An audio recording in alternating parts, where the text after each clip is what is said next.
مؤسسات الدولة مؤسسة وراء مؤسسة. تبدأ في الغالب بالمؤسسات الأمنية والقوات المسلحة، ثم بقية المؤسسات تيجي بالتبعية. ومن هنا لما نيجي نغير بالمسار اللي هو أنا بعتبر إن كان في ميزة للواقع اللي حصل في دول موجودة في منطقتنا واحنا منهم وبين عدم التغيير، قد يكون التجربة بتقول يبقى الصبر. وانا هاخد من كلمة الدكتور غسان تعبير اكتر من رائع، هو النزاع او الحوار مع النفس. كلمة رائعة جدا، لانك انت ممكن تخش في خلاف مع الاخرين وصراع مع الاخرين، لكنك انت تخش في صراع مع نفسك من اجل كبح قدرتك، جهدك، قناعتك، رفضك للواقع اللي انت عايز تغيره، من اجل مصلحة اكبر واشمل، هي مصلحة وطن بشعبه هيدمر تدمير كامل عشان الحركة اللي انت اتحركت بيها، عشان الاجراء اللي انتم عملتوه في بلادكم، اللي اتعمل اكيد بحسن نية من اجل الاصلاح. مسار الاصلاح في تقديري المتواضع كإنسان زيكم شاف بلده رايحة للدمار والخراب، احنا تراجعنا حتى بعد كل الجهد اللي احنا بنعمله. كل اللي بنتمناه ان احنا نصل للحالة اللي كنا موجودين عليها قبل 2011 في مصر. وكل الناس اللي موجودة في الدولة هنا تقول اللي الجهد اللي مبذول خلال ال5 سنين غير مسبوق.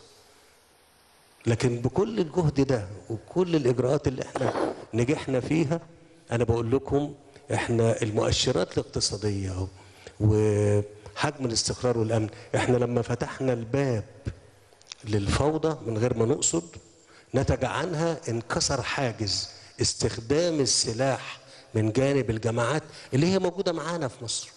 هي كانت موجودة قبل كده وكانت عايشة معانا قبل كده، ولكن بمجرد ان اتيحت الفرصة والباب اتفتح بقى عندها استعداد للقبض على السلطة حتى لو استخدمت السلاح.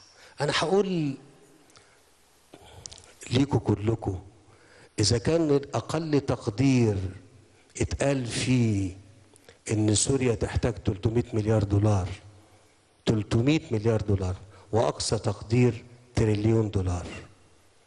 انا عايز حد يقول لي انهي حكومة في سوريا مهما كانت بقى جت من الاغلبية او من الاقلية هتقدر تعمل ايه مع التحدي ده؟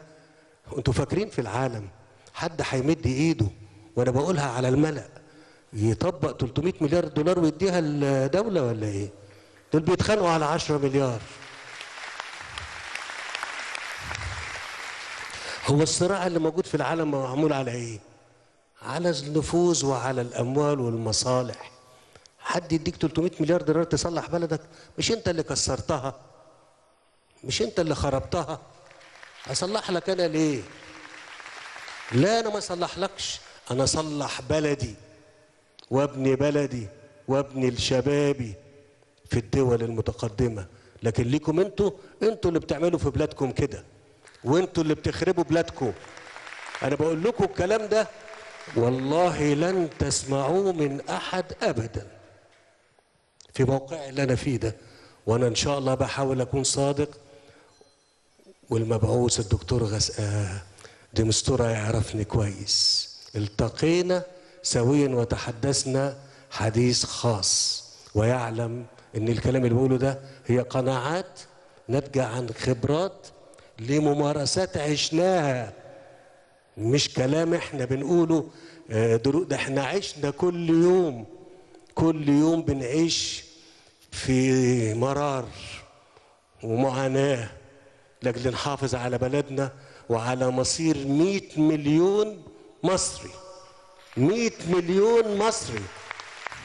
مين الدكتور غسان بيقول ان في ليبيا عندهم دول ريعية فتقدر يخش لها دولارات من مصادر البترول.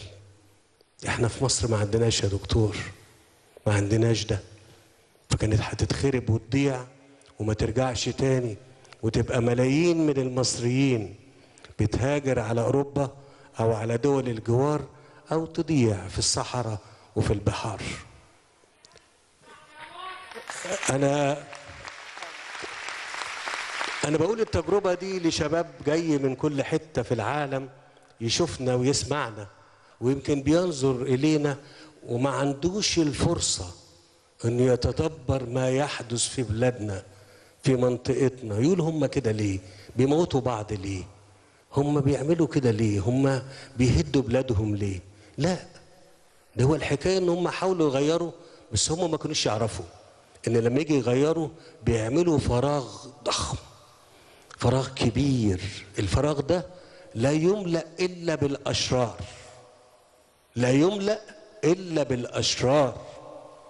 حتى لو كان الحكام اللي قبل كده مش جيدين، أيوة، ما حدش هيقول لكم الكلمة دي خالص.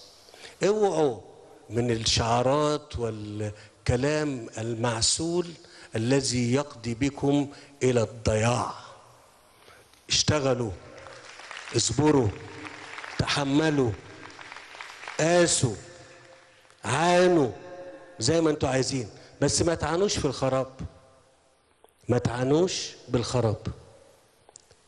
يعني قاسوا زي ما انتوا عايزين باللي انتوا بالواقع اللي مش عاجبكم، انما ما تعانوش بان انتوا تدمروا بلادكم، لانها لن تعود. البلاد اللي راحت، الاخت اللي اتكلمت من باكستان، الوزيرة الفاضلة، اهلا وسهلا بيكي. احنا بنتكلم على دولة جنب منكم بقالها 50 سنة لم تعود، لم تعود. كم مليون ماتوا في أفغانستان، كم مليون ماتوا في العراق، كم مليون ماتوا في سوريا وليبيا والدول التانية. مين يدفع الثمن ده؟ انتوا اتكلمتوا عن فترة ما قبل الحرب الباردة أو فترة الحرب الباردة. طب ما هي ده معناه ان ادوات الصراع اتغيرت.